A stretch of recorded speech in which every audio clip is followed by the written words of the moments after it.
इनके कोर को, यानी जो इनका कोर है, सेंटर वाला पार्ट है, उसको कहते हैं अक्ष सूत्र। वेरी इंपॉर्टेंट, अक्ष सूत्र कहते हैं जो कई सूक्ष्म नलिकाओं की का, ये मेल फीमेल समझो आप, जो कई सूक्ष्म नलिकाओं का बना होता है, जो लंबे अक्ष के समांतर स्थित होते हैं। समांतर का मतलब एक के बाद एक, ठीक है। तो ये याद रखना, बहुत सारी सूक्ष्म नलिकाएं माइक्रोट्यूब्यूल से मिलकर बना होगा और समांतर भी ये होंगे।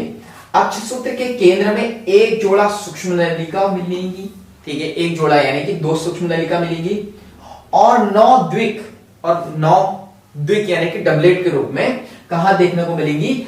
अरी परिधि की ओर, परिधि मतलब कि किनारे पर मिलेंगी, की ओर व्यवस्थित सूक्ष्म नलिकाएं होती है। इसीलिए अक्ष सूत्र की सूक्ष्म नलिकाओं की इस अवस्था को 9+2 कहते हैं। वेरी इंपॉर्टेंट, नीट में कई बार क्वेश्चन आ चुका है, तो याद रखना है। चित्रा 8.10 में हम लोग देखने वाले हैं। इसके बाद केंद्रीय नलिका सेतु द्वारा जुड़े हुए होते हैं। तो याद रखना, सेंटर में जो नलिका होती है, 2 होती है ना, यहां समझे कि मान लो ये 2 है, तो आपस में किसी न किसी ब्रिज के द्वारा जुड़े रहेंगी। तो ये आपको याद रखना, नली के द्वारा जुड़ी रहेंगी, ब्रिज के द्वारा जुड़ी रहेंगी।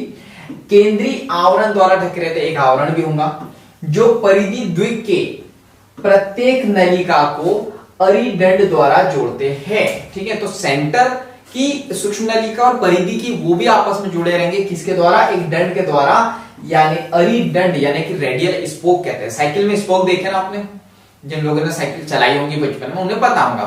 तो रेडियल स्पोक के द्वारा जुड़े रहते हैं। इस प्रकार 9 अरितान, तान यानी कि छड़ यानी कि डंडा, अभी देखा आपने, ठीक है, से ये बनी होती है, ये आपको पता होना चाहिए।